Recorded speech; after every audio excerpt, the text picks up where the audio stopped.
everybody, it's Pat Gillis here, and tonight we're going to continue our discussion about the three levels of the training pyramid, and tonight the thing we're going to talk about is contact.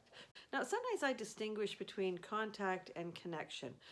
Contact to me is just that you are touching the horse's mouth somehow through the reins. You're able to contact the horse that way. Connection, I think, it's a little bit more complicated. Connection to me is that sort of sense of the energy going through the horse and being connected from the back to the front.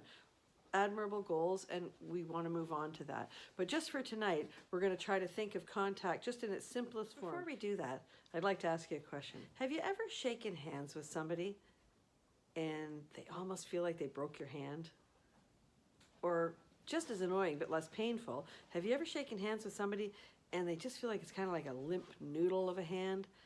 I want you to think about that when you're riding a horse and when you're looking to establish contact with your horse's mouth. I always tell my students that you should imagine, if you can, that when you ride, it's like you're holding hands with your horse's mouth. And you want to try to develop a confident but not painful connection or contact with the horse through the reins, okay? There's an expression in riding that they always say that the horse should seek the contact and the rider should provide it. And that's what we're really looking for. Actually, one of the great ways to think about riding is if you can imagine that from your elbow to your fingertips is about 3 feet long. So even though it would be a bit freakish for everything else you do with your life, it would be a wonderful thing for when you ride, because you could actually, if your arms were, or a meter, I guess I should say, in case people, so 3 feet or a meter long from your elbow to your fingertips, you could just actually sit on a horse and loop your fingers through the rings of the bit, and you'd have a fantastic contact with your horse's mouth. So you want to say to yourself, well, I got to try to figure out how I can make the reins sort of be that connection for me so that it would feel just as nice as if I had my fingers through the rings of the horse's bit. That's the ideal contact, and a great time to practice it is when you're just walking, right? Think to yourself, okay, I got to keep my shoulders, elbows, and wrists really relaxed, and I'm going to try to follow that nodding oscillation of the horse's head and neck, and try to follow it. See if you can do it without your reins going slack tight, slack tight. In rising trot, we have to remember that again, we have to open and close our elbows, because now if you keep your elbow rigid as you're doing rising trot, your hands go up and down with you. If you open and close your elbow, you can keep your hands in a level spot. Remember last week we were talking about we're trying to persuade the horse to adopt the posture of relaxation when we ride him. In other words, we want him to step well underneath his center of gravity with his hind legs, sort of arch his back a little bit and look forward and down for the contact. That's our goal, right? And we would ask, well, why do we want to do that? Well, again, we'll have a demonstration. So when Kaya puts her hands on Charlotte's back's pretty strong. But when Charlotte hollows her back and lifts her head high, if Kaya were to push really hard now, it would be quite uncomfortable for Charlotte because her back will feel really weak. So it's the same thing when we ride our horses, right? We want them to have a nice strong back, which is from bringing their back up and looking forward and down for the contact. So one asks oneself then, why would a horse not do that, right? What makes a horse not do that?